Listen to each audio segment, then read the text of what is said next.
Bueno, es un verdadero placer y un honor poder presentar a la doctora Nora Volkow. Si bien la doctora es conocida por muchos, voy a mencionar algunos de los aspectos destacados de su trayectoria. La doctora Nora Volkow es directora del Instituto Nacional sobre el Abuso de Drogas de Estados Unidos, del NIDA, el cual forma parte de los National Institute of Health, Institutos Nacionales de la Salud de Estados Unidos. La doctora Volkow es considerada por sus trabajos la principal referente mundial en adicciones. Fue pionera en el uso de imágenes cerebrales para investigar los efectos de las drogas en el cerebro humano y ha demostrado que la adicción es una enfermedad cerebral. Fue galardonada con numerosas distinciones, entre ellas la membresía en el Instituto de Medicina de la Academia Nacional de Ciencias. Fue elegida una de las 100 personas más influyentes del mundo por la revista Time, incluida como una de las personas a seguir por la revista Newsweek y nombrada innovadora del año por New and World Report. Doctora Nora Volkow, es un honor y un placer contar con su presencia en estos 20 años de APNA. Muchísimas gracias. Muchísimas gracias a todos y buenas tardes, Argentina. Me gustaría estar allí con todos ustedes, pero al no poderlo, al menos lo hacemos virtualmente. Pero sí espero que todos ustedes y todas sus familias estén bien y bien protegidos y que podamos volver a vernos dentro de poco. Y yo sí tengo mucha esperanza que la ciencia va a poder resolver esta crisis tan severa desde el punto de vista de la pandemia. Claramente tenemos que estar conscientes que todo el estrés y la pérdida económica que los países están sufriendo por la pandemia va a afectar la vulnerabilidad al uso de sustancias.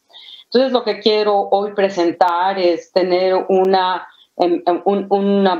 background de la complejidad de los procesos que estamos viendo en las adicciones y por qué tenemos que estar muy pendientes de cómo la pandemia los está afectando actualmente, pero muy importantemente cómo la pandemia puede tener efectos a largo plazo que hacen la problemática del uso de drogas más severos de lo que ya es.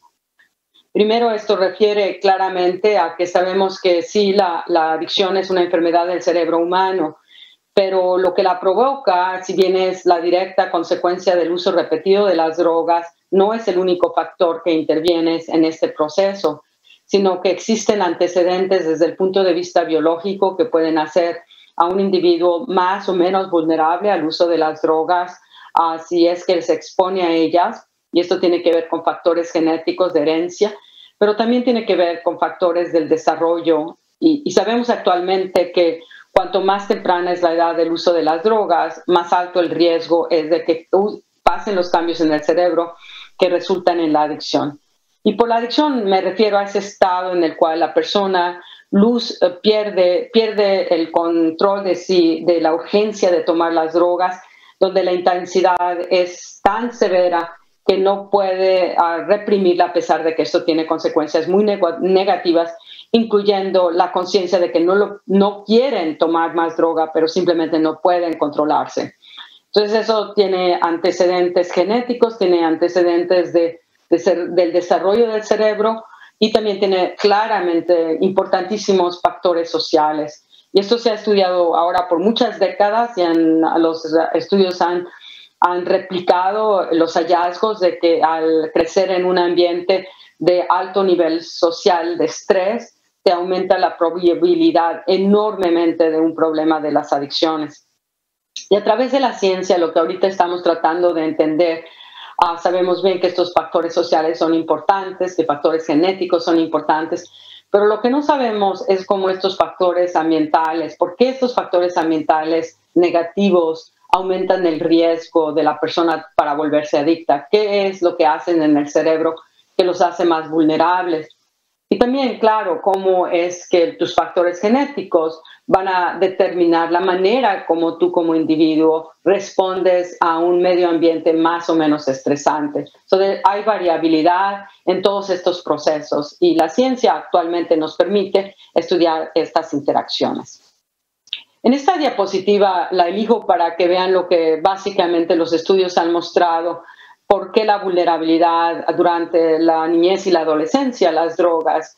Y aquí lo vemos, no es simplemente determinado por la cultura de un país. Aquí estos datos son de Degenhardt, en los que básicamente establece a qué edad empiezan los jóvenes a consumir diferentes drogas, tabaco, alcohol, cannabis, en varios países a la derecha. Y lo que pueden ver claramente que la mayor porcentaje del uso del tabaco ocurre durante la adolescencia o la vida adulta temprana, los muy jóvenes, y que estos procesos básicamente ocurren para todas las drogas. Las drogas legales en general, como el tabaco y el alcohol, quizás porque tienen más fácil acceso, ocurren quizás un poquito más temprano y después son seguidos por drogas ilegales como el cannabis, aunque se ha expandido la legalización de esta droga y estamos empezando a ver efectivamente que una de las consecuencias es el uso del cannabis a edad más temprana. Entonces la pregunta científica es por qué es esto de que los jóvenes y los adolescentes y los jóvenes son los más vulnerables a experimentar con drogas y si las consumen a volverse adictos a ellas. Bueno, de nuevo regresamos a este componente multifactorial que determinan las adicciones, pero que también el componente multifactorial que determina cómo finalmente funciona nuestro cerebro humano. Y ha habido muchísimo interés en entender por qué es lo que determina las diferencias que hay entre un ser humano y otro de la manera como funciona su cerebro. Una de las medidas que más se ha estudiado es la estructura del cerebro en sí mismo. Y cuando nacemos, de hecho, tenemos mucho más neuronas de las que vamos a necesitar. Y es como una piedra enorme, o sea, la piedra enorme no tiene la forma de una escultura, pero en base a esa piedra enorme, el escultor esculpe ciertas formas que son últimamente, finalmente, el producto que tiene tanto valor. Lo mismo sugiere con el cerebro. El cerebro es pluripotencial desde ese punto de vista y la exposición al medio ambiente va a determinar cómo se forma finalmente. Y es por eso que nuestro desarrollo lleva más de 2 décadas para completarse, porque el proceso es un proceso de diálogo, el medio ambiente influyendo finalmente cómo se va a finalizar la forma de nuestro cerebro, exactamente como el escultor lo hace para terminar una escultura.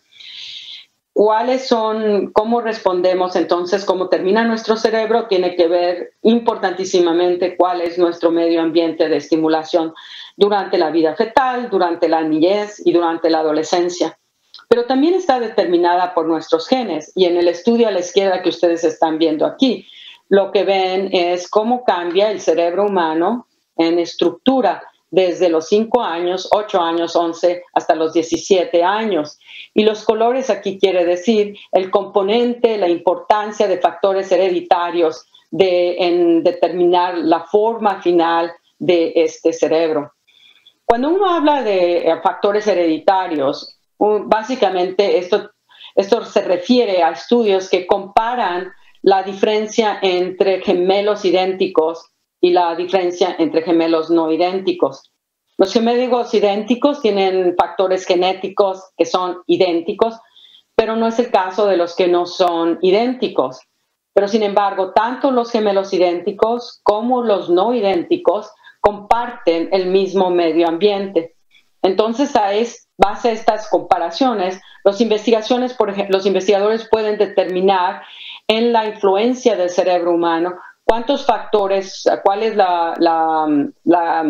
el efecto de factores ambientales contra el efecto de factores genéticos, dado que sabemos que estos dos son muy importantes. Y aquí vemos la variación en la forma y estructura del cerebro que depende de factores genéticos o ambientales. Y lo que es muy fascinante es que los factores ambientales tienen su mayor efecto efecto durante la niñez. Aquí lo vemos en los años 5, 8 y 11, y eso lo podemos vislumbrar porque vemos como todo el cerebro a esta edad temprana está básicamente influido por el medio ambiente. Conforme el niño va creciendo, vemos que sigue teniendo una enorme influencia, aún a los 11 años, vemos esta influencia de la corteza frontal superior, de la corteza temporal medial, de la corteza lateral occipital. Y aunque es menor esta influencia cuando se vuelve ya un adolescente, ya grande, pues seguimos viendo la influencia en ciertas áreas. En cambio, los factores genéticos, aunque no tienen esta predominancia en la niñez muy, muy temprana, como la vemos en el medio ambiente, tienen una influencia muy significativa, y esta influencia muy significativa permanece mucho más tiempo en el adolescente que los factores ambientales que lo influyen. Entonces, ¿cuál es el mensaje que tenemos que tomar de esto? Que cualquier intervención de prevención va a ser mucho más efectiva cuando se hace en la edad temprana, porque es en esta edad temprana donde mayor podemos tener la flexibilidad de tener un efecto positivo o negativo en cómo se desarrolla el cerebro humano.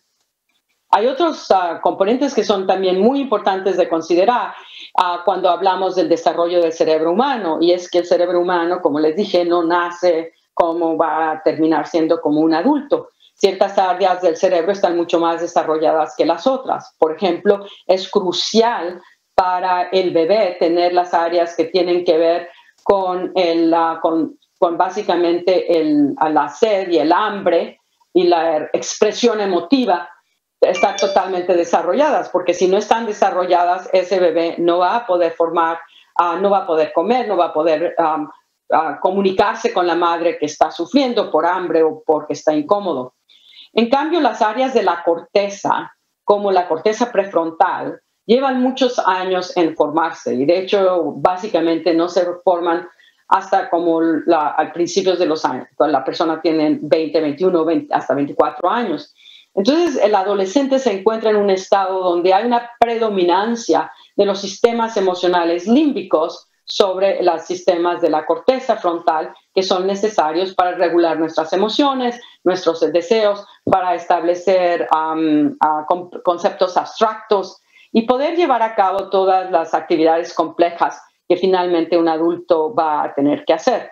Y esta disociación entre las áreas límbicas y las áreas de la corteza prefrontal explican muchas de las conductas de los adolescentes, que son emocionalmente muy intensas y muy, muy impulsivas. Y que aunque esto tiene ciertas ventajas para ellos, dado que les permite formar relaciones sociales muy poderosas con sus peers, con sus compañeros, tiene la desventaja que los puede llevar a conductas de alto riesgo, como es el uso de las drogas. Entonces esto tenemos que verlo, y mucho es claramente si tenemos esta conciencia de que uno de los factores que pone en riesgo al adolescente es que la corteza prefrontal no está desarrollada totalmente, mientras que la límbica está funcionando. ¿A qué factores en el medio ambiente o genético pueden estar interfiriendo con el desarrollo y la función de esta corteza prefrontal? Cualquier factor que retrasa el desarrollo de la corteza prefrontal va a poner a ese niño a riesgo de conductas impulsivas como el tomar drogas. Por el otro lado, aquellos factores que aceleran aún más la finalización de la corteza límbica pueden poner a ese adolescente también a conductas mucho más intensas que lo pueden poner a riesgo.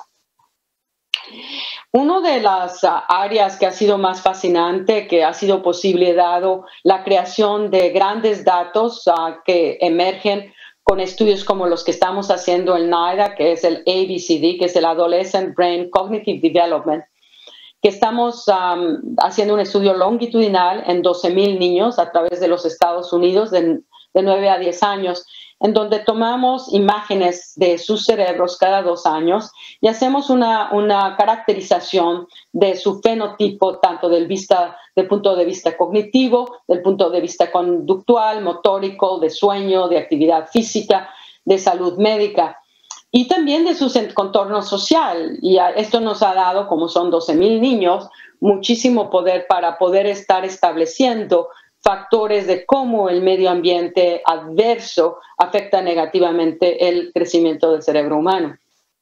Acá tenemos dos estudios que les estoy mostrando. Básicamente, en este vemos cómo la privación de barrios, porque no es solamente cuánto dinero hace la familia, sino las condiciones en donde vive esa familia.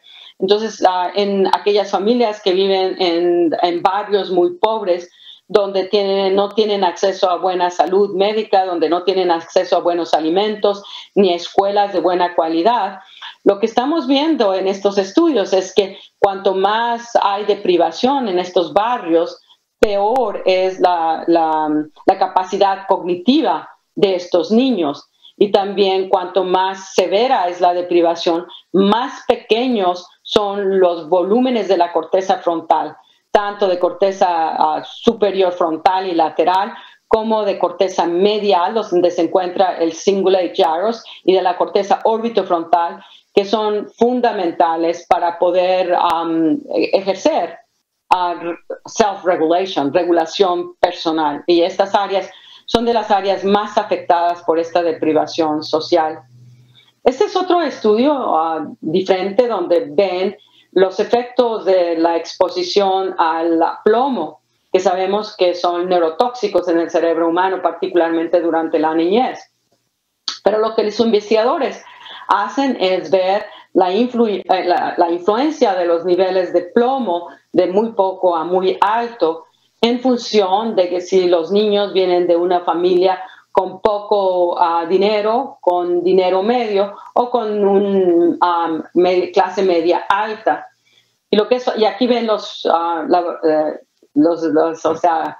performance cognitivo, cómo están funcionando cognitivamente, y ven efectivamente que cuanto más tienen exposición al plomo, peor es su funcionamiento cognitivo. Pero lo que es fascinante es que este efecto negativo del plomo solo lo ven en aquellos niños que vienen de familias muy pobres, en aquellos niños que vienen de familias medias bajas o medias altas. Este efecto no tiene una acción negativa en cómo están respondiendo a las pruebas cognitivas.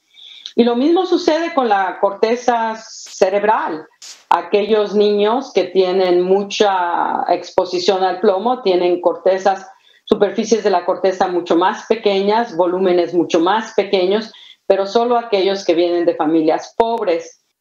Y resalto esto porque de alguna manera lo que nos está diciendo es como en el cáncer, en el cáncer, que hay muchos factores que determinan si se desarrolla o no el cáncer. Un solo evento no es en sí mismo suficiente, pero es la acumulación de los eventos negativos que finalmente resulta en el cáncer. Y evidentemente es algo similar estamos viendo con el cerebro humano. Y si tú vienes de una familia con muy pocos recursos, con muy poco acceso a educación, como yo lo digo, porque yo creo que mucho de esto tiene que ver con mala educación muy pobre, la falta de los padres, no tienen el tiempo, tienen que trabajar varios turnos, no pueden estar monitoreando, ¿qué hace estas diferencias?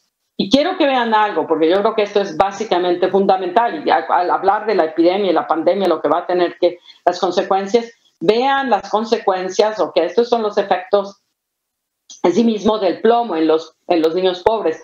Pero si comparan la diferencia entre estos niños y estos niños, pueden ver que es muy, muy grande. O sea, hay una gran diferencia simplemente entre los niños y respectivamente de la exposición al plomo de aquellos que vienen de familias muy pobres en contraste con aquellas que vienen de familias de clase media o clase media alta. Subrayando qué importantes son estos factores socioculturales.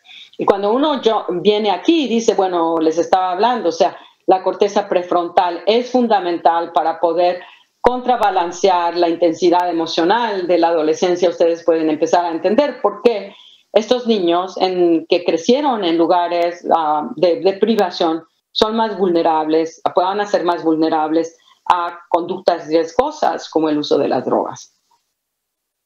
Este es otro estudio también que nos muestra también los mecanismos por cuales situaciones sociales estresantes, porque si bien es cierto que los factores socioeconómicos son cruciales, también hay factores de estrés social que tienen que ver con el soporte y el respeto de la persona siente de los otros en su grupo. Quiero empezar para básicamente darles un background de lo que sabemos de los cambios neuroquímicos asociados con el uso de las drogas. La cocaína, lo ilustro con la cocaína, como todas las drogas, aumenta la concentración de la dopamina en el núcleo accumbens. Este diagrama muestra cómo lo hace la cocaína. Cada droga lo hace diferente. La cocaína aumenta la dopamina en el núcleo accumbens, básicamente bloqueando a los transportadores que normalmente cuando la dopamina es liberada, activa los receptores, pero este efecto es de muy poca duración porque inmediatamente la dopamina es recirculada de nuevo dentro de la célula, terminando su acción. Y la cocaína bloquea este transportador, que es el que recicla, que la mete dentro de la célula. Al bloquearlo, la dopamina aumenta y esto hace una amplificación de la señalización por estos receptores que en el núcleo accumbens está asociado con el placer. Normalmente una persona, o sea, si no está tomando drogas, o sea, la dopamina va a ser liberado cuando hay un factor que te motiva, placentero, de hecho también puede ser activado por factores que son negativos. Pero la acción básicamente activa el receptor por un poco tiempo y es reciclada. En cambio, la persona que abusa la cocaína, donde estos factores está siendo estimulado y siendo estimulada y siendo estimulada, esta estimulación suprafisiológica resulta en una neuroadaptación de los receptores que hacen que se vayan para abajo. Y eso sucede para tratar de compensar cuando alguien está intoxicado la sobreestimulación que básicamente no es fisiológica y el cerebro va a tratar de adaptarse. Entonces, una de las consecuencias del uso de drogas, alcohol, nicotina, cocaína, metanfetamina, es la disminución de los receptores dopaminérgicos D2. Y esto en animales se puede modificar y hace que los animales, cuando tú les quitas estos receptores, consuman compulsivamente las drogas.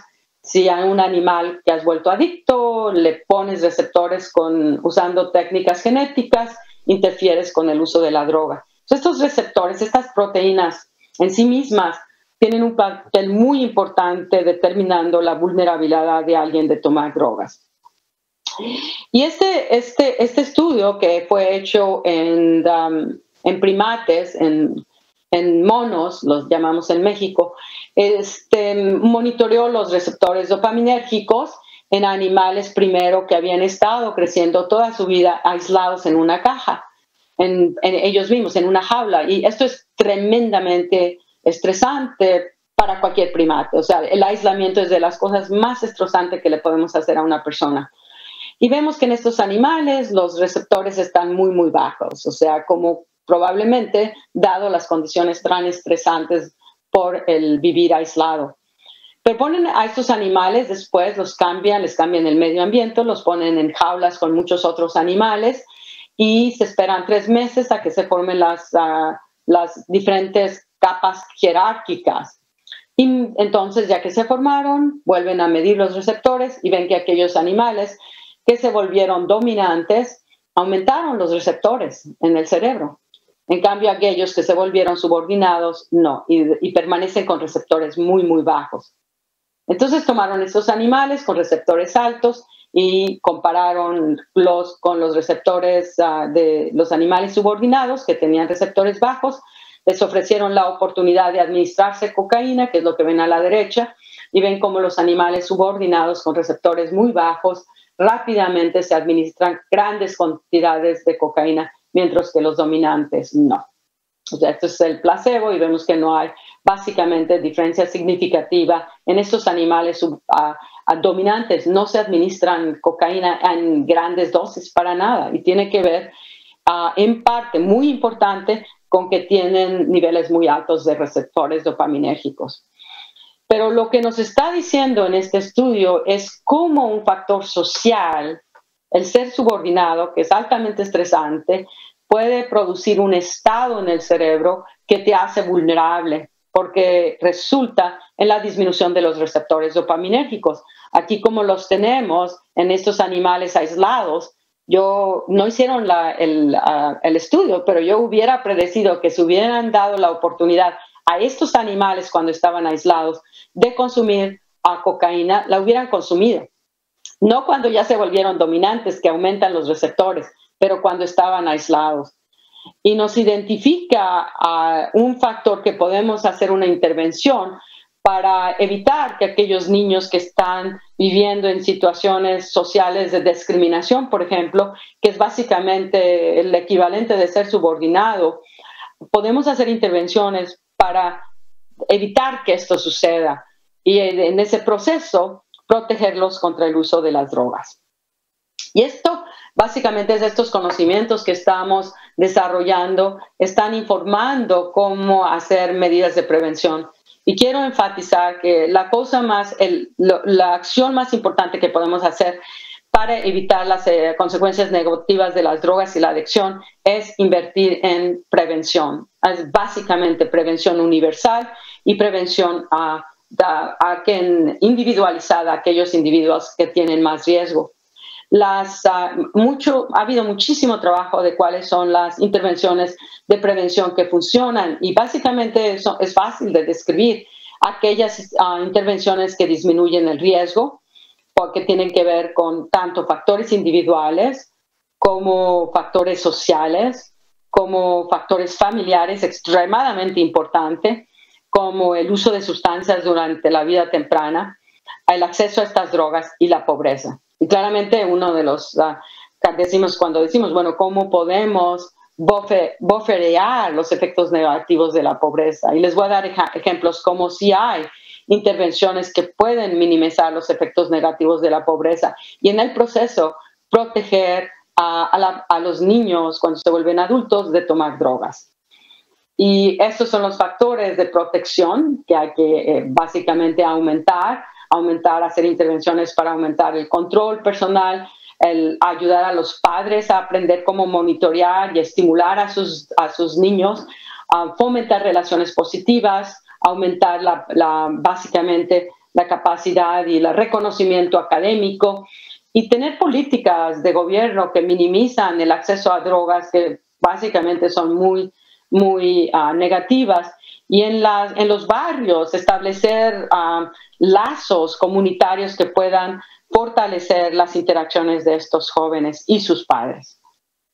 Entonces, este es un ejemplo de una intervención que fue dado de prevención, que básicamente fue para tratar de prevenir los efectos negativos de la pobreza en niños básicamente de origen negro, que vienen en un lugar muy pobre. Y aquí lo que están viendo, estos investigadores hicieron una intervención de prevención que se llama la intervención SAF, que fue delineada para aquellos niños de mayor riesgo, que básicamente se aplica a los padres para enseñarlos a cómo estimular y darle soporte emocional a sus hijos y a los niños también para hacerlos sentir que tienen muchas posibilidades, darles opciones de cómo expresarse. Básicamente en este grupo que fue de 290 familias donde se hizo la intervención y de 290 donde no se hizo la control, en un subgrupo de ellos lograron obtener imágenes del cerebro y lo que vieron es lo siguiente. Aquí les muestro en la parte de arriba los volúmenes de la amígdala y del hipocampo. Y estos están en base a los años de pobreza que estos niños han tenido entre los 11 y 18 años. Ahora son adultos. Y les miden básicamente el volumen. Y pueden ver que aquellos niños de la fase control que han estado, cuanto más estado en pobreza, más menores son los volúmenes de la amígdala y menores son los volúmenes del hipocampo. Y quiero comentar que volúmenes disminuidos tanto de la amígdala como del hipocampo son factores asociados con un mayor riesgo de alcoholismo, de tener la probabilidad del alcoholismo. En cambio, vean lo que hizo esta intervención.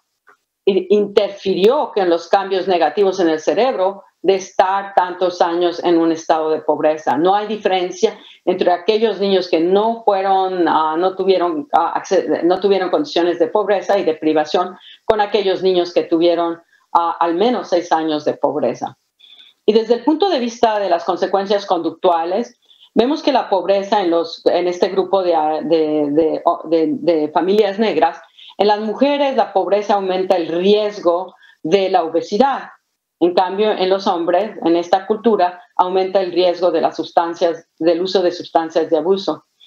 Y vemos que aquellos que tienen, lo ven aquí, estos son las niñas que crecieron en un ambiente, estas de aquí, de mucha pobreza, este es el BMI, estimado BMI, Body Mass Index, que es una medida de obesidad. Y pueden ver, 30 es básicamente obesidad, es mucho mayor obesidad que aquellos que no tuvieron pobreza. Y vean la intervención. La intervención básicamente completamente bloquea los efectos negativos en las niñas expuestas a la pobreza.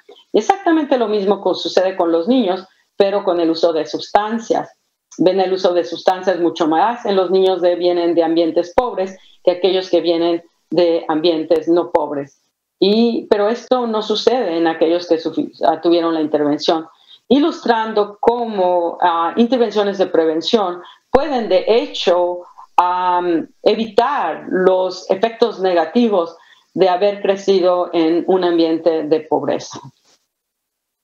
Entonces, y lo ilustro para decir que claramente la adicción se puede prevenir y que hay muchas intervenciones que han mostrado efectividad a nivel individual, a nivel comunitario, y han de hecho mostrado no solo beneficios en los niños a los cuales se le hizo, la familia donde se hizo la intervención, sino también a los hijos de esos niños, o sea, que tiene un efecto transgeneracional.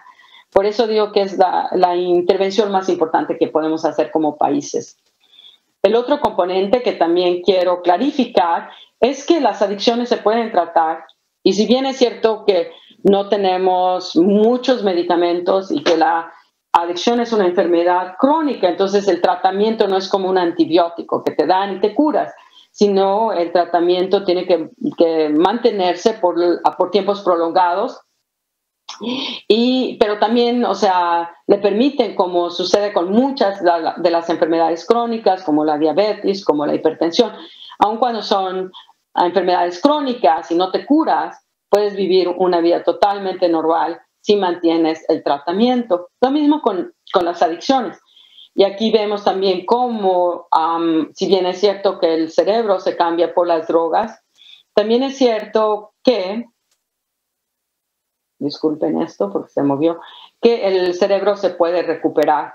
Siempre me hacen la pregunta, ya quienes están viendo los transportadores de la dopamina, que son muy disminuidos en individuos, estas drogas adictas a la metanfetamina, y esto es cuando llevan 9 meses de detoxificación, ven cómo se recupera el cerebro. Entonces el cerebro humano sí se puede recuperar. ¿Hasta qué punto puede regresar a la normalidad? Es algo que no sabemos y es probable que dependa mucho en la severidad, la cronicidad, en factores genéticos y a la edad a la que se empieza a tomar las drogas, o sea, y la edad del individuo. Cuanto más joven eres, mayor, o sea, si bien es cierto que más rápido te vuelves adicto, también es cierto que mayor plasticidad tiene tu cerebro, entonces es también una oportunidad de que el cerebro pueda más probabilidad de regresar a la normalidad. Entonces, factores muy importantes y qué es lo que le podemos dar a nuestros pacientes. O sea, si la prevención no se hizo y el paciente siempre, o sea, con prevenciones muy intensas siempre hay la enfermedad, hay que tratarla. Hay medicamentos para la nicotina, del alcoholismo, para los opiáceos. En particularmente los medicamentos que tenemos para los opiáceos son altamente efectivos y desgraciadamente no son utilizados al nivel que deberían ser por una serie de razones que tienen mucho que ver con estigma hacia los medicamentos, pero pueden salvar la vida del individuo. Entonces esto, una de las áreas que estamos tratando, cuáles son las áreas que estamos tratando de avanzar desde el punto de vista del tratamiento, desde el punto de vista de los medicamentos, queremos poder promover más, desarrollar más medicamentos, o sea, si comparamos, por ejemplo, cuántos antidepresivos existen o cuántos antibióticos existen, vemos que pues básicamente tenemos muy pocos medicamentos comparados con otras enfermedades y esto no tiene por qué ser así. Y el otro factor muy crucial es que si bien podemos dar los medicamentos, frecuentemente estos pacientes dejan de tomarlos. Entonces, hacer modelos de intervención que aumenten la probabilidad de que los pacientes permanezcan en tratamiento. Y en paralelo hay muchísimo trabajo también de otro tipo de terapias que se puedan dar, que ayuden a fortalecer los circuitos en el cerebro que han sido dañados por el uso de las drogas. Y aquí pueden ser intervenciones cognitivas, por ejemplo, que lleven a refortalecer las áreas que vemos aquí en verde, que son la parte de la corteza prefrontal y de la corteza orbitofrontal, que permiten al individuo ejercer mejor control. También puede ser este fortalecimiento de estas áreas, puede ser a través de estrategias neuromodulatorias, como es el uso de la transcranial estimulación magnética o eléctrica, que permiten fortalecer áreas de la corteza y que son usadas, por ejemplo, actualmente ha sido aprobado este tratamiento para la depresión y que los hallazgos de investigación muestran beneficio en la disminución de las drogas. También se puede ir para básicamente intervenir e inhibir la sensitización de los sistemas que aquí están en rojo, que son la amígdala y la parte ventral de la accumbens y la amígdala extendida, que tienen que ver con la aparición de la reacción excesiva al estrés, de la frustración, de la incapacidad de controlar los deseos. Y la parte en azul, que tiene que ver con el sistema estriatal, que motiva nuestras acciones, que básicamente la persona adicta están llevados a ser la única motivación que lleva a la acción es el conseguir las drogas y su consumo. Entonces, al entender las diferentes neurocircuitos involucrados en la adicción, podemos usar estrategias neuromodulatorias para estimular a aquellas que requieren ser reforzadas, cuando al mismo tiempo inhibiendo aquellas que generan el factor de emoción negativa tan característico de los pacientes adictos, que los hace recaer para tratar de sentirse mejor. Y con esto quiero llevarlo a la situación en Estados Unidos de la epidemia de los opiáceos, porque aunque no exista una epidemia similar en Argentina, sí ilustra factores que van a ser comunes a través de toda la tierra y que es básicamente cómo está siendo afectado la pandemia a aquellas gentes que desgraciadamente tienen problemas con las drogas. En Estados Unidos estamos viviendo actualmente el peor momento de adicciones que nunca nos ha tocado. Hemos visto en el 2019 que la mortalidad por los opiáceos ha continuado sin parar desde las últimas 2 décadas. Y no tenemos los números finales para el 2020, pero se piensa que ha continuado a aumentar y exacerbado por la pandemia. ¿Qué motivó la emergencia de la crisis de adicciones y opiáceos que tenemos en Estados Unidos? La sobreproducción de opiáceos analgésicos, pero también la pobreza y la desesperación de las poblaciones donde se sintieron básicamente abandonadas y sin alternativas. Eso es lo que inicia la epidemia en Estados Unidos. Se sobreprodujo y se sobreprescribió opiáceos, pero la población estaba básicamente, por sus condiciones de desesperación, muy vulnerable al consumo de estas drogas. Y estábamos así, sin poder controlar la epidemia, cuando la pandemia básicamente nos pega, y nos pega durísimo. Y ustedes han estado probablemente viendo, el día de ayer hubo más de 150,000 casos nuevos en Estados Unidos, más de 1,500 muertes, o sea, no hay ningún control de la pandemia. Y la pregunta es, la epidemia de los opiáceos no ha desaparecido. Simplemente no la estamos viendo porque esta gigantesco tsunami está básicamente arrasando con todo.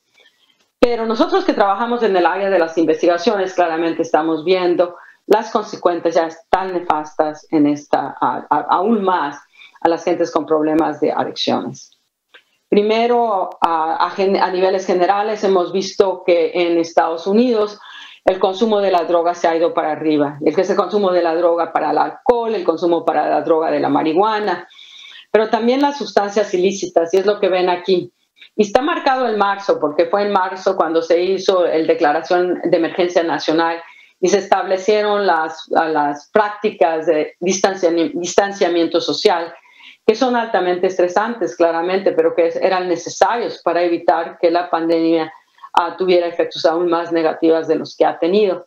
Y aquí les muestro los datos publicados por uno de los laboratorios más importantes en Estados Unidos, que monitorea la concentración de drogas en la orina. Y vemos que ha habido un aumento de 32% del fentanilo, que es una droga que básicamente se ha permeado a través de todos los Estados Unidos y que es la principal contribuidora de las muertes por sobredosis. Y también vemos que un aumento significativo en las muertes por psicoestimulantes, sea por la cocaína, 10% aumento, o también por la metanfetamina. El consumo de estas sustancias se ha ido para arriba, lo cual probablemente está explicando por qué también hemos visto un aumento muy significativo de muertes por cocaína y metanfetamina. O sea que actualmente todas las muertes que estamos viendo por drogas, no solo son por opiáceos, el principal fentanilo, sino también más y más están contribuyendo la cocaína y la metanfetamina.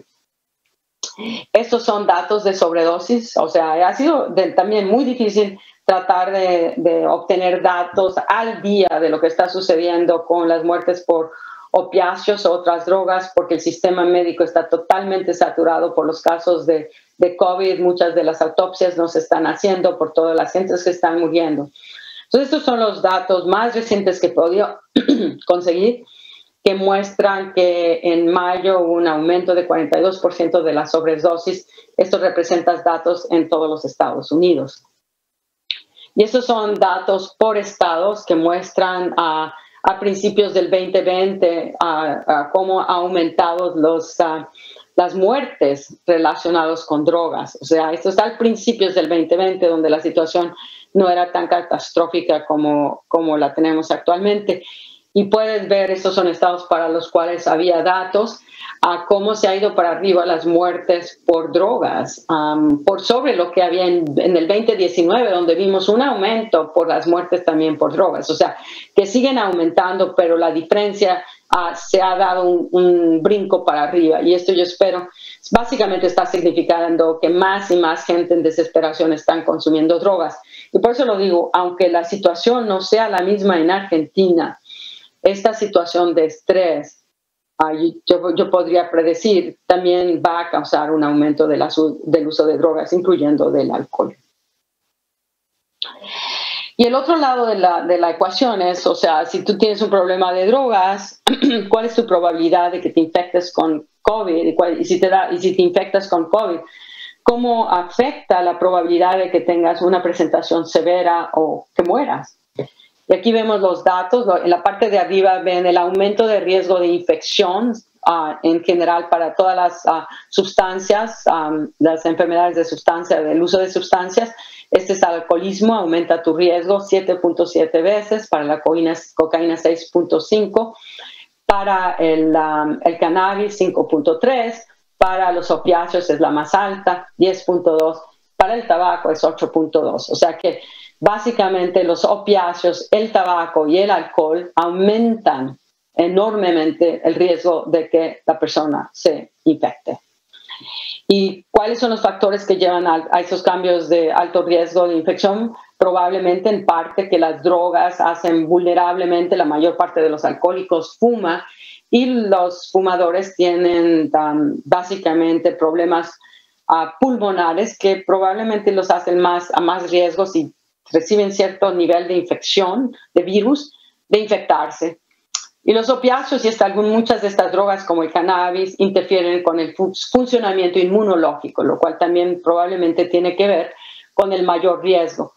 pero es también muy, muy probable que las conductas que tienen estas gentes, si están intoxicadas, los pongan a mayor riesgo, si van a bares, los ponen a mayor riesgo, las personas adictas a los opiáceos tienen que buscarlas en los barrios donde se distribuye, de nuevo poniéndose a mayor riesgo.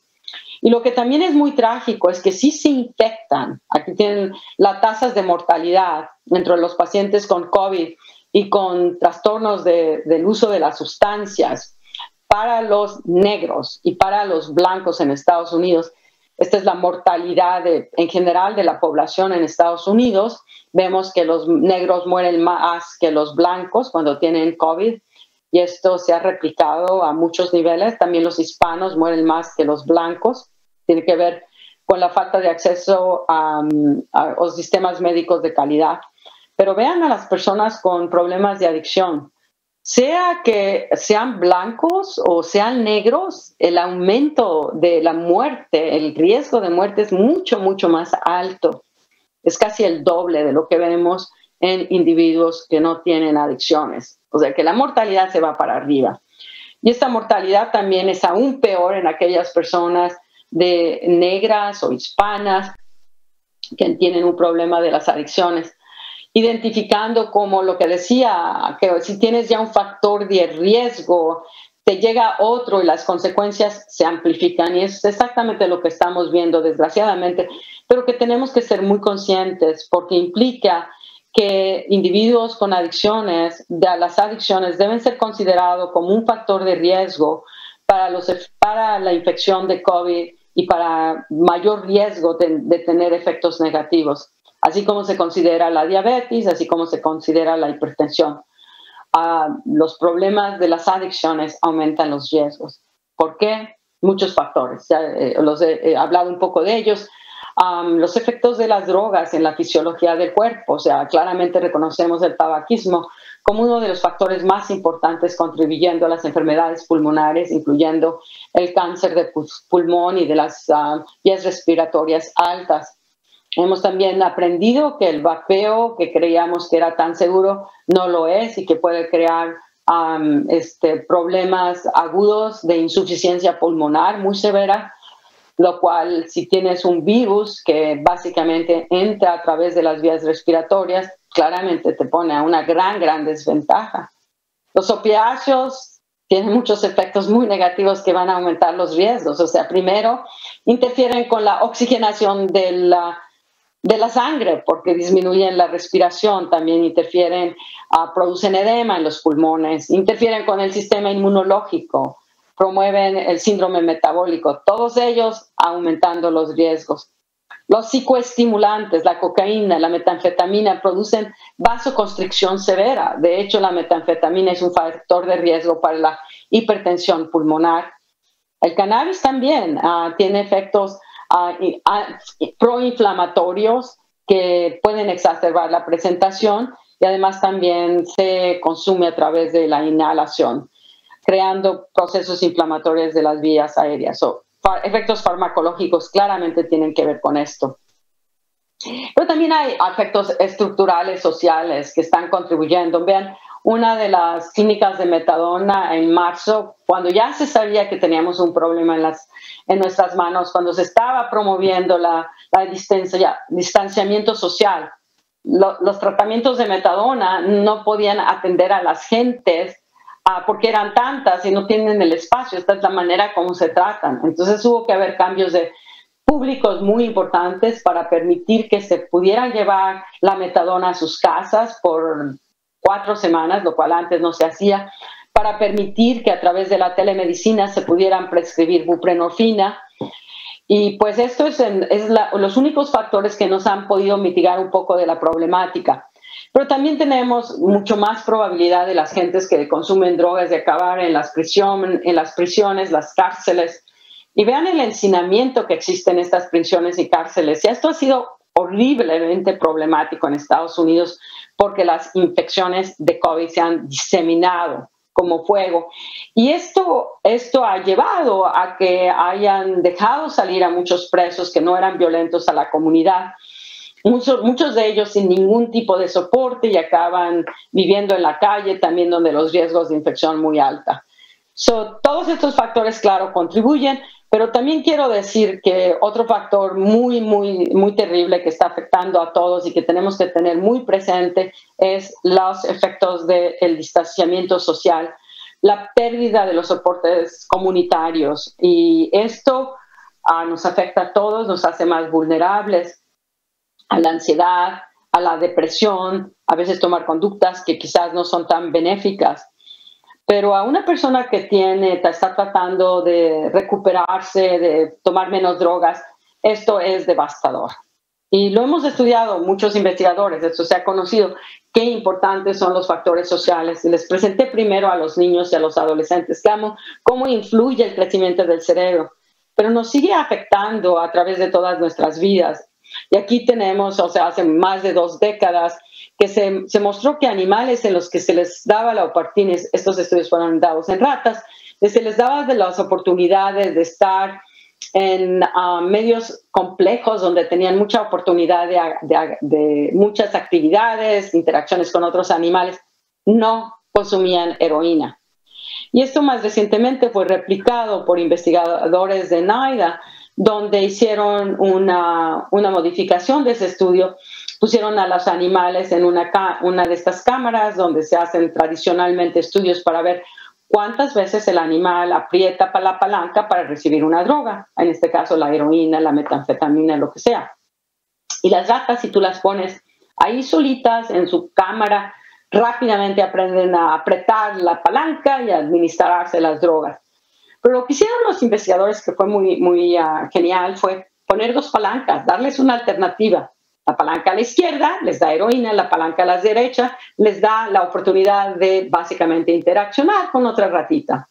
Y cuando tú les das a estos animales esta oportunidad, ve lo que pasa. No se administran la heroína. Esos son animales adultos. Se administra la interacción social. Sin embargo, si los investigadores, cuando la rata toca la palanca a la derecha, les dan un choque eléctrico, castigan esa reacción social, esa búsqueda de la reacción social, entonces los animales dejan de apretar esa palanca y básicamente se va para abajo la negra y se va para arriba la roja de la heroína. Los animales entonces se administran la heroína. Y lo quiero dejar porque básicamente, como estamos lidiando con las adicciones, uno de los grandes problemas que hemos tenido para llevar a las gentes al tratamiento ha sido la estigmatización y el miedo que tienen de ser discriminados, que los hace no buscar esas interacciones sociales que son tan necesarias para poder recuperarse. Y también estas interacciones sociales que son tan cruciales para prevenir que usemos drogas como reforzador alternativo. Y como estamos viendo viendo actualmente la pandemia, que es básicamente estresante a un nivel enorme, particularmente aquellas personas que tienen problemas de salud mental o que tienen problemas de adicciones o que tienen problemas económicos, las consecuencias son aún más devastadoras. Y cuando podamos controlar la pandemia, vamos a encontrarnos todos en países, en una estructura donde económicamente vamos a estar a una desventaja tremenda, donde las gentes van a tener una gran dificultad de encontrar trabajos, donde la pobreza, si no somos proactivos, va a tener consecuencias muy devastadoras. Entonces, quiero terminar mi plática con decir, si bien es cierto que tenemos que afrontar la pandemia con toda la ingenuidad y con toda la involucración social para controlarla y resolverla, al mismo tiempo no podemos tener el lujo de ignorar las consecuencias emocionales que la pandemia va a tener, aun cuando la hayamos controlado. Porque si no lo hacemos, vamos a ver que particularmente aquellos que son más vulnerables, vamos a tener no solo recaídas, que ya las tenemos, sino que vamos a ver un aumento del consumo de las drogas a través de la población. Y con eso quiero terminar mi plática y responder a preguntas si es que las hay. Muchísimas gracias por su atención.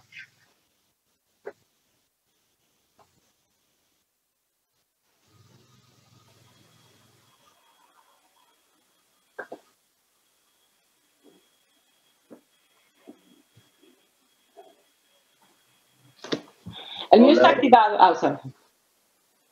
Hola, hola, ¿se escucha?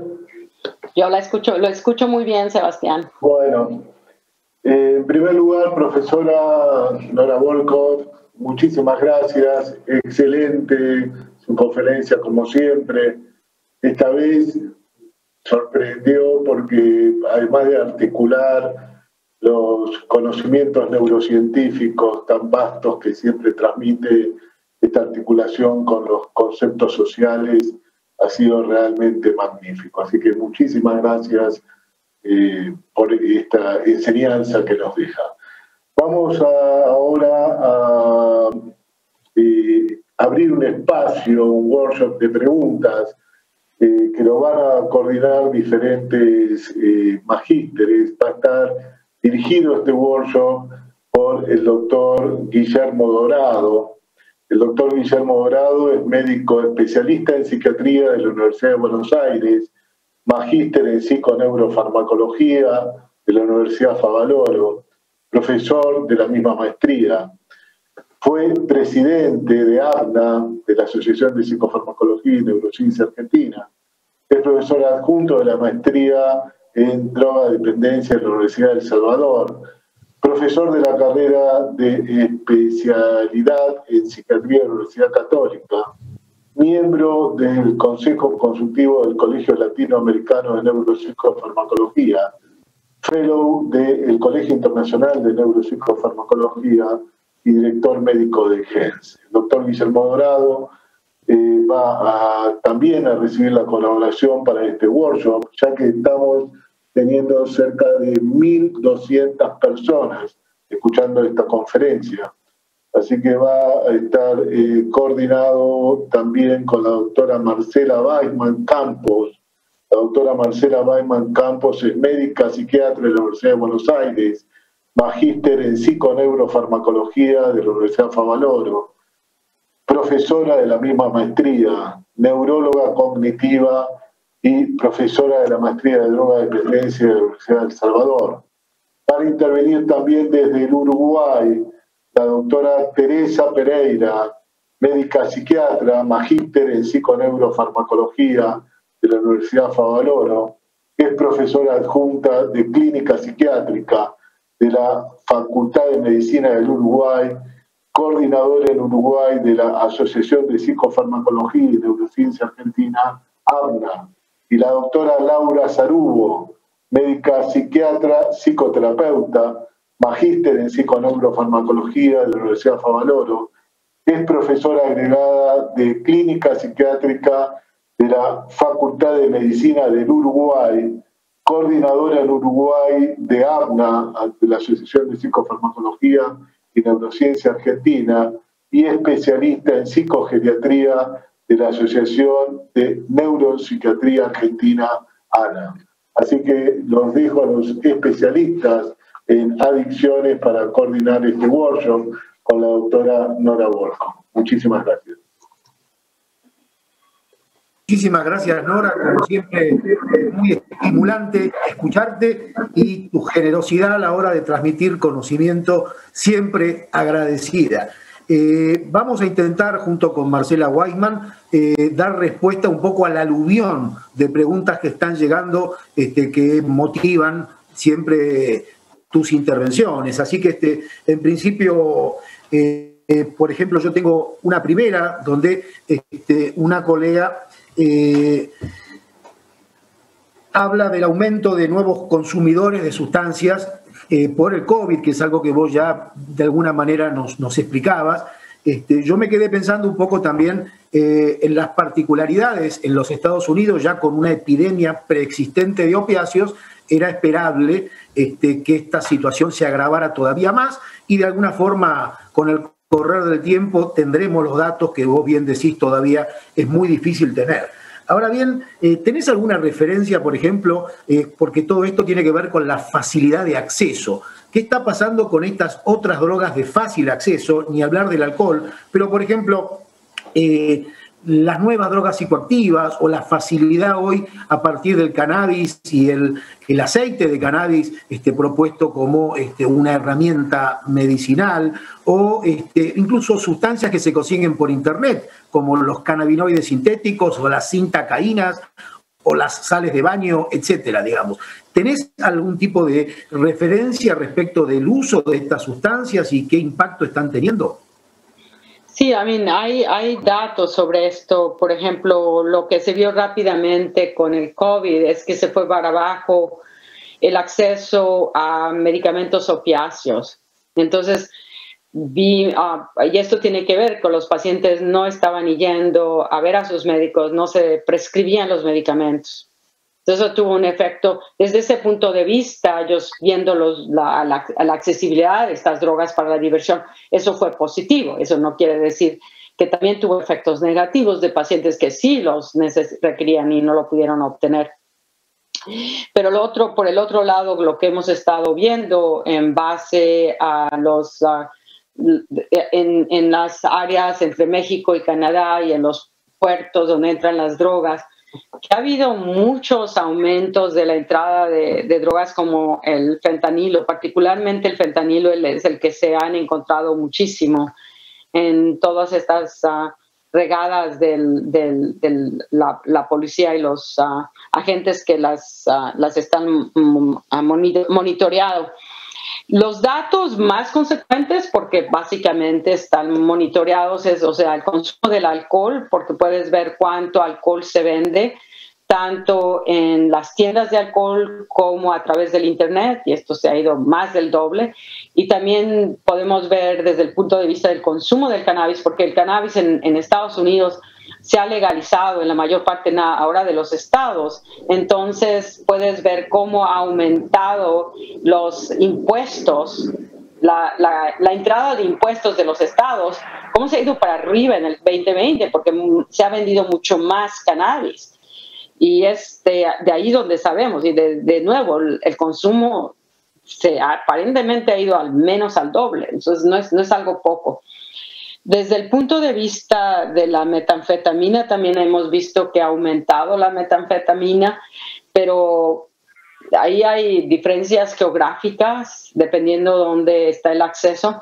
Al principio yo estaba muy optimista de que con el cierre de las aduanas, hacer tan difícil la entrada de productos de otros países, de que esto iba a ser mucho más difícil la entrada de las drogas. Pero desgraciadamente no hemos visto esto. Hemos visto el mayor aumento desde el punto de vista total de la población afectada. Pues claro, son las drogas legales y el cannabis, que para muchos estados es legal. Las ilegales también han aumentado, pero ahí tenemos los grupos que son minoritarios que deciden consumir estas sustancias. Y eso se ha ido también para arriba. O sea, yo me imagino lo mismo en Argentina, pero... Nora, en el caso del cannabis, que se da esta paradoja, como bien decías, cada vez es más accesible el cannabis porque prácticamente es legal. Aquí ya esta semana estamos siguiendo los mismos pasos, se ha autorizado para el cultivo y la producción de aceites, pero también sabemos que, por ejemplo, luego de la experiencia en Denver, después de 5 años, aumentaron los reportes de urgencias psiquiátricas, aumentaron los reportes de intoxicaciones en chicos por las famosas golosinas o las candies elaboradas en base a marihuana. Entonces, hay una contradicción evidente en ese punto entre lo que advertís y los riesgos de la marihuana y lo que significa también un movimiento que creo que a esta altura es imparable respecto de la industria que además está detrás de la marihuana. ¿Qué nos podrías decir al respecto? No, lo que estás comentando es la realidad, es muy trágico, pero efectivamente se han ido para arriba las admisiones en las salas de emergencia, en los hospitales, por las consecuencias negativas de la marihuana. Y esto tiene que ver con cuadros psicóticos muy severos, con cuadros gastrointestinales muy severos, donde existen estos episodios de vómito que no se pueden controlar con dolor intensísimo. También han aumentado los casos de problemas cardiovasculares por el uso de la marihuana de alto contenido THC, y en los niños, o sea, que toman por error estos compuestos en dulces o galletas, sí se ha resultado en un aumento muy significativo de las emergencias, pero eso no ha sido suficiente porque hay mucho interés económico y en el momento que tú tienes intereses económicos, tienes una motivación altísima para tratar de promoverlo, como lo vimos con el cigarrillo. Sin embargo, aparentemente no aprendemos de los errores históricos, tenemos que volverlos a repetir.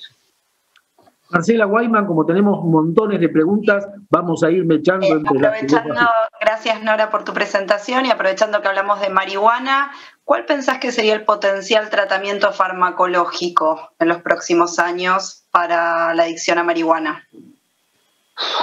Ahí no tenemos nada claramente hasta ahorita que haya mostrado un efecto benéfico. Se han tratado con la estrategia de los opiáceos de usar medicamentos que puedan básicamente estimular a los receptores cannabinoides en una manera que te proteja, pero ha sido útil en ciertas condiciones para evitar los síntomas de withdrawal, pero no realmente para evitar la recaída.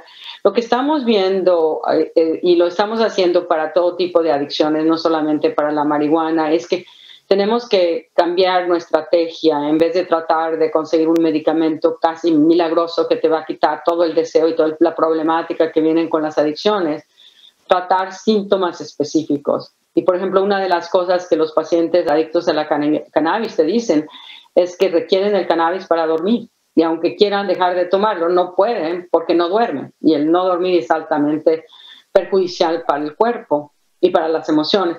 Entonces, por ejemplo, esa es una estrategia. ¿Qué tipo de medicamentos podemos utilizar para ayudar a la persona a conllevar el insomnio que tiene el uso del cannabis? Lo mismo con la depresión, y por eso exalté también el uso de técnicas neuromodulatorias, porque es ahí donde yo creo que vamos a poder amplificar los efectos de la terapia para ayudar a las gentes que tienen un problema de adicciones, y respectivamente de qué tipo de adicción sea, incluyendo a la marihuana. Y en el proceso, también, claro, las intervenciones conductuales, particularmente lo que se llama en inglés contingency management, no sé cómo se llama en español. Manejo de contingencias. El tratamiento de contingencia, que ayuda a las gentes a poder controlar mejor los deseos de la marihuana. Entonces, y también mi otra perspectiva es, aprender de lo que ha sido útil en otro tipo de enfermedades, en el cáncer, en el HIV. No solo das una intervención, das una multitud de intervenciones, lo tratas agresivamente. Entonces yo creo que debemos abrirnos a ese concepto de que no esperemos que una píldora va a recuperar a la persona de un día para otro, sino entender que la intervención que empiece a ayudar a la persona a conllevar los síntomas que le son más difíciles, y al mismo tiempo ayudarlo a través de intervenciones conductuales a que se reestructure su vida de manera más positiva, es lo que podemos ahorita actualmente ofrecer. Yeah. También generaron muchas preguntas, Nora, tu mención a poblaciones de riesgo y cómo intervenciones adecuadas pueden favorecer o mitigar, digamos, ese riesgo. Y preguntan, por ejemplo, ¿qué tipo de herramientas recomiendas? Bueno, las herramientas que recomiendo básicamente están dados, claro, a las características de la comunidad y del individuo de riesgo. Entonces, por ejemplo, hay una de las intervenciones de prevención que está basada en que la comunidad determina cuáles son las estructuras que tienen, que les pueden dar resistencia, y cuáles tienen que fortalecerse. Y en base a un análisis de la condición de la comunidad, pueden determinar cuáles de las intervenciones de prevención van a ser más útiles. O sea, que tú lo haces en base a las circunstancias de tu comunidad. Y a nivel de individual, claro, o sea, si tú tienes, por ejemplo, un niño que tiene muchas dificultades sociales, de conductas sociales, que muestra mucha agresividad, mucha impulsividad, hacer una intervención para mitigar esos efectos, esas conductas que sabes que aumentan enormemente el riesgo de uso de sustancias, hacer intervenciones en general que ayudan a los niños a aprender a ejercer control sobre sus deseos. También han sido mostrados que tienen efectos muy benéficos a muchos niveles. Otro muy importante es poder estar al pendiente de la emergencia de trastornos psiquiátricos que aumentan muchísimo el riesgo de que el niño o el adolescente, no sintiéndose bien, busque el consumo de las drogas con una forma de automedicación sin darse cuenta de lo que está haciendo, pero sea por déficit de la atención, que empiecen a fumar porque les permite concentrarse mejor, o que sea alguien que está deprimido, que consume, no sé, toma marihuana porque al menos cuando está intoxicado se siente mejor. O sea, entender, hacer esto, ser consciente que la emergencia de problemas psiquiátricos hay que detectarlos porque una intervención temprana puede evitar que ese niño o ese adolescente consume drogas para tratar de medicarse. Yo tenía otra preguntita, Nora, acerca de qué es lo que pensás. ¿Por qué el sistema de salud no tiene tan en cuenta las adicciones? Los profesionales de la salud, incluso hoy para colocarla como potencial riesgo asociado a COVID, ¿por qué el sistema de salud todavía es lento, digamos, en la valoración de esta enfermedad? Porque básicamente las adicciones están estigmatizadas como enfermedad y están estigmatizadas en el concepto de la percepción de que es el individuo el que básicamente es responsable de lo que le pasa, sin darse cuenta que básicamente lo mismo se podría hacer, el mismo argumento se podría hacer para algo así como la diabetes, donde mucho tiene que ver con tus conductas. Pero, ¿por qué tienes esas conductas? Por eso también puse todas las perspectivas sociales que te ponen en una trayectoria donde tú no tienes culpabilidad de que creciste en un ambiente muy deprivado, con mucho aislamiento. Entonces esto resulta en un cerebro que es diferente al de otro niño que tuvo todo el soporte social, familiar, y que pues no va a tener ni interés en drogas. Entonces hay que comprender todo el fenómeno desde un punto de vista de su complejidad y no apuntar el dedo a decir alguien decidió tomar drogas. Pero eso es nuestra problemática cuando tenemos esta narrativa de decir no tenemos por qué estigmatizar a la persona adicta. Estigmatizar a la persona adicta la pone a un peor riesgo de tomar drogas. Y de nuevo, esto aún en el sistema médico, ha sido muy difícil de cambiar estas actitudes. Con la emergencia de la epidemia de los opiáceos, el sistema médico se dio cuenta que no podía continuar ignorándolo en Estados Unidos. Y hubo una abertura a la importancia de educar a los estudiantes de medicina y de poner especialistas en los hospitales y en las clínicas para el tratamiento de las adicciones. Yeah.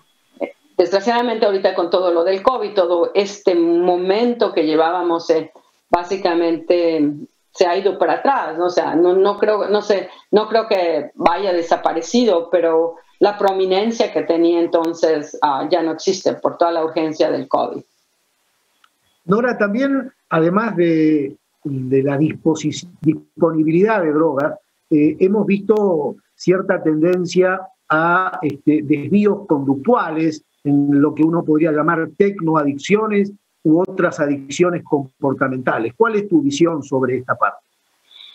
Pues lo que sí sé es que la venta de los video games se ha ido para arriba totalmente, se ha despertado enormemente. Ahora, esto no quiere decir que las personas que lo están haciendo necesariamente están usándolo compulsivamente, pero en algunos de los casos sí, definitivamente. Y te escribe sobre esto ha sido más reconocido quizás más tempranamente en el Oriente, donde empezaron a generar clínicas para el tratamiento de niños, donde la obsesión de jugar videos era tan alta que dejaban de comer y de dormir, o sea, y dejaban de estudiar. También se ven los adultos, o sea, estamos viendo ahora con la pandemia, donde mucho es, de nuevo, la necesidad de tener un momento de escapar, la ansiedad, la angustia, el aburrimiento. Y los videos pueden ser muy reforzadores. O sea, Ahora, si tú me preguntas cómo ha aumentado la prevalencia de conductas compulsivas para el bulleo, no lo sé. Yo prediría que sí, solamente en la base, si tienes mayor denominador de gente que está jugando, mayor la probabilidad de que haya algunas que se vuelvan compulsivas. Pero no tengo ningún dato cuantitativo sobre eso. Es pura especulación de mi parte. Bien, tengo alguna preguntita más. ¿Algún tipo de biomarcador temprano de adicción potencial? O sea, muchas gentes han tratado de vender estos kits genéticos y yo diría básicamente no hay evidencia, ninguno de esos kits genéticos de cuáles son factores genéticos de mayor vulnerabilidad. Yo creo que básicamente mi perspectiva es sí, sabemos que hay ciertas circunstancias que te pueden volver más vulnerable y ello, yo diría, número uno, antecedentes psiquiátricos en la familia, antecedentes de uso de drogas en la familia. Esos dos factores son quizás los que más te predicen el consumo, estar en una situación de alto riesgo desde el punto de vista porque hay muchas drogas accesibles, porque no tienes soporte de otro tipo. Pero mi mensaje en general es, yo creo que hay que tratar a todo niño, a todo adolescente como potencialmente vulnerable, porque lo son, y que nunca hay que volverse complaciente con esto. O sea, siempre hay que estar al pendiente. Ese es mi mensaje a los padres, porque, o sea, yo he visto hijos de compañeros míos que trabajan en las adicciones, que son los expertos cuyos hijos terminan adictos, y, o sea, algunos con fines muy trágicos. Entonces no puedes predecir 100%, y al no poder predecir 100%, hay que estar muy atento a la posibilidad de que emerjan problemas de adicción. Y también quiero enfatizar, si estoy hablando bien de los adolescentes y los niños porque son de mayor alto riesgo, pero también hay riesgo de adicciones iniciadas, aun cuando son raras, en la vida adulta. Yo creo que estamos viviendo actualmente una situación de estrés donde esto es muy probable que esté sucediendo. Gentes que en el pasado me consumían una droga bajo control, pierdan ese control en las circunstancias actuales. Nora, viendo un poco también las opciones farmacológicas que mostrabas, lo primero que llama la atención es que sean tan escasas para un problema del que ya sabemos tanto. Yo creo que un poco la clave la dabas cuando hablabas de alteración en circuitos de planificación, en circuitos de motivación y en circuitos emocionales, porque claramente no podríamos estabilizar tantas situaciones anómalas en una persona adicta con un medicamento. Pero, ¿por qué estamos tan relegados hoy a la hora de tener más opciones farmacológicas? ¿Cuál es tu mirada sobre eso? Pues esto de que hablamos de la estigmatización de las adicciones que no son consideradas por el sistema médico como enfermedades, y hasta muy recientemente en los Estados Unidos la mayor parte de las universidades no te enseñan sobre las adicciones, ni mucho menos cómo tratarlas. Y también hasta hace poco tiempo los seguros médicos no cubrían los costos de las adicciones. Y aun cuando hubo cambios de política donde se hizo ilegal no pagar por los tratamientos de las adicciones, todavía son muy poco utilizados y son muy, muy controlados. Entonces hay toda una serie de barreras que hacen mucho más difícil a la persona acceder a los medicamentos. Entonces tenemos básicamente un sistema que trata las adicciones, aun cuando actualmente es obligatorio tratarlos, de una manera muy discriminatoria. Y esto es, de nuevo, lo que hay que seguir cambiando. Y pues esa era uno de los mensajes que yo siempre decía, tenemos ahorita la oportunidad de hacer cambios mucho más rápidos que en el pasado por la epidemia de los opiáceos. Desgraciadamente, ahora con la pandemia, claramente muchísima de la atención y los recursos se están yendo, claro, porque se necesitan para la emergencia que nos está pasando a todos. Bien, tenemos otra pregunta acerca de qué porcentaje de pacientes tienen remisión total y lo mantienen a lo largo del tiempo. Depende de las drogas, o sea, básicamente lo que vemos con los opiáceos, donde tenemos los mejores medicamentos en las adicciones, no son muchos, pero al menos tenemos medicamentos. Sabemos que el 50% de ellos van a recaer dentro de los primeros 6 meses de iniciación y que si los vuelves a poner el tratamiento vuelven a recaer. Entonces lleva varias recaídas en general, en promedio, antes de que los puedas mantener a largo tiempo sin recaídas. Y lo mismo sucede con el cigarrillo. Esto se ha estudiado muy, muy extensivamente con el alcoholismo. Entonces, y tiene que ver con el concepto de que si bien hay estos cambios en tu cerebro, estos cambios en tu cerebro van a llevar a conductas que van a cambiar tu realidad social. Y esos cambios en tu realidad social van a afectar la manera como responde tu cerebro. Entonces existe un diálogo bidireccional que hace que sea tanto más difícil el tratamiento de las adicciones, como es también en los tratamientos de la enfermedad mental, y definitivamente ayudan enormemente los medicamentos. Pero todavía hay mucho, o sea, la recuperación total es un proceso que lleva más tiempo, que lleva trabajo, que lleva intervención y soporte médico, terapéutico y social. Ahora aquí un colega quiere preguntarte sobre el tema fentanilo. Para nosotros, al menos, el fentanilo es un problema muy limitado a trabajadores de la salud. Entonces, el colega quiere saber si hacen alguna distinción en cuanto a estrategias de prevención en trabajadores de salud y en el resto de la población. Lo que vemos en Estados Unidos es el problema del fentanilo, es fentanilo ilegal, no es fentanilo de uso médico. Entonces, no vemos...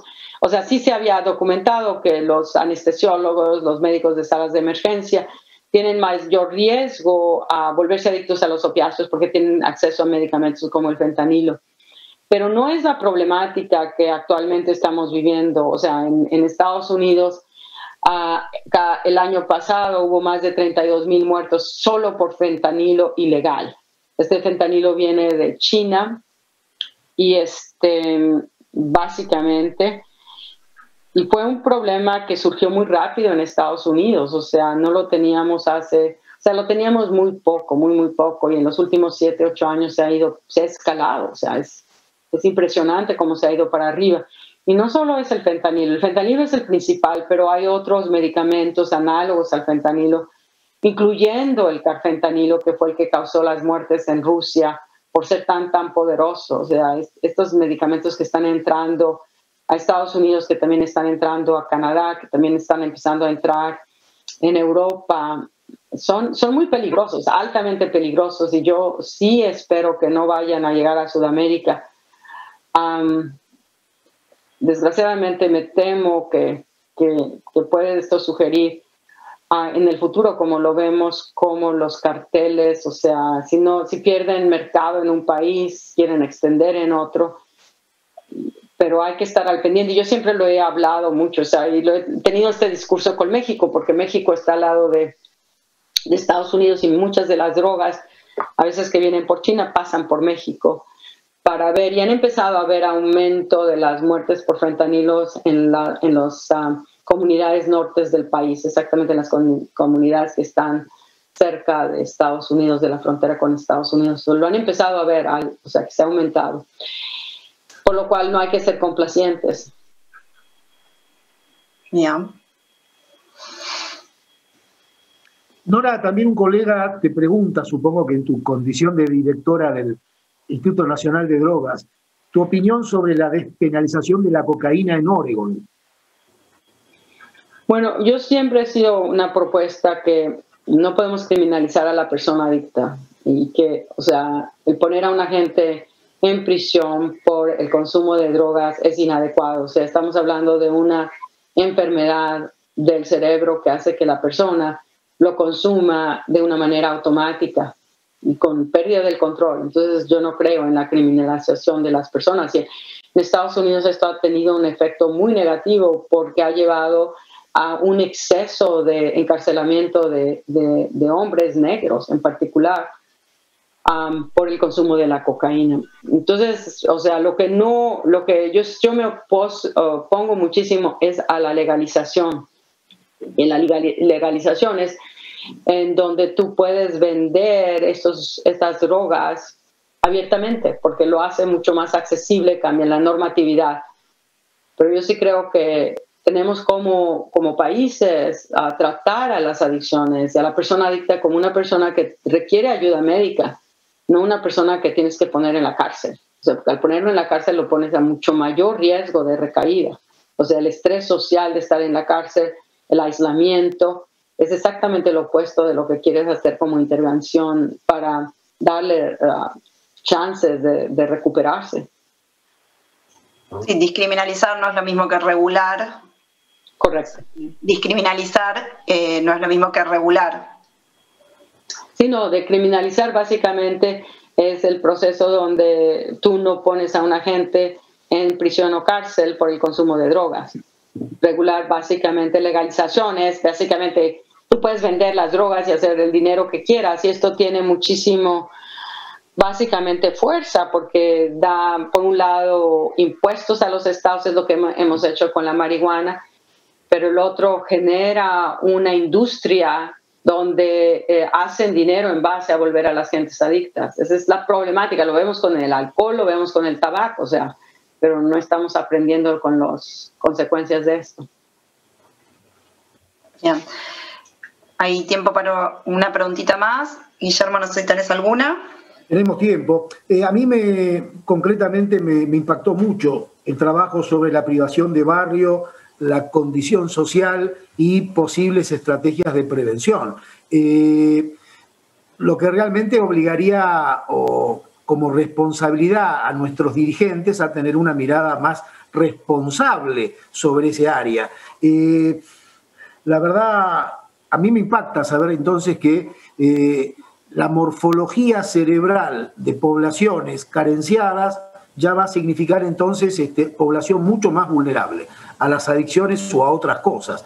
¿Qué hacemos frente a eso, Nora? ¿O qué podemos hacer? Pues yo creo que para mí, o sea, obvio lo pienso, porque dices, bueno, las diferencias sociales, ¿qué tanto podemos intervenir desde el punto de vista socioeconómicos, factores? Pero hay una manera como se puede abordar esto, y es proveer de educación de alta calidad para todo individuo. Eso es la intervención que tú puedes hacer, que puede romper este círculo tan negativo. Y hay datos que de hecho muestran eso, y tú cuando das una intervención de este tipo, ves que le bajas el riesgo a esa persona, a ese niño cuando crece como adulto para el consumo de las drogas, pero también ves que sus hijos básicamente ya no tienen ese riesgo, o sea, lo borraste. Y eso lo sabemos, que extraordinariamente importante es la educación, darle una educación y alternativas a todo individuo. Y bueno, dices, bueno, esto suena como muy utópico, pero yo creo que con todos los desarrollos tecnológicos, este diálogo se vuelve posible. Por ejemplo, actualmente estamos en esta reunión virtual, donde cualquier persona en principio abiertamente pudiera tener acceso a esta información. Y ahora que, por ejemplo, los niños que están tomando muchos cursos virtuales, para mí no hay razón por la cual muchos de estos cursos de educación, de alto nivel de educación, no sean accesibles para todos los niños. Entonces tenemos que proveer, claro, la otra cosa que está emergiendo está también asegurarnos que toda la población tenga acceso al Internet para poder tener ventaja de todas estas oportunidades virtuales. O sea, realmente es mucho lo que podemos hacer, aunque sea desde otro lugar de médicos o trabajadores de la salud, y comparto la educación, comparto también el lugar del deporte.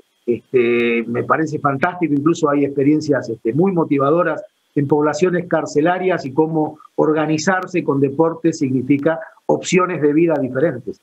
La verdad, para nosotros, riquísimo poder compartir contigo y haber tenido este tiempo para un workshop. Así que, Sebastián, no sé si en este punto querés agregar algo. ¿Has muteado? Hola.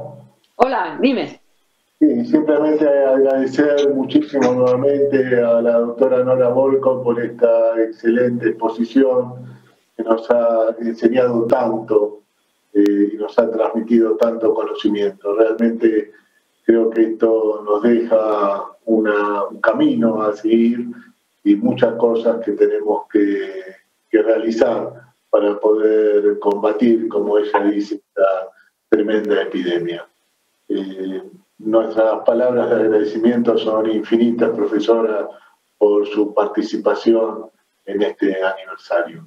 Muchísimas gracias. No, muchísimas gracias a todos y por favor manténganse sanos a todos y su familia y esperemos nos veamos pronto. Bueno, muchísimas gracias. Bye, todo el mundo. Adiós.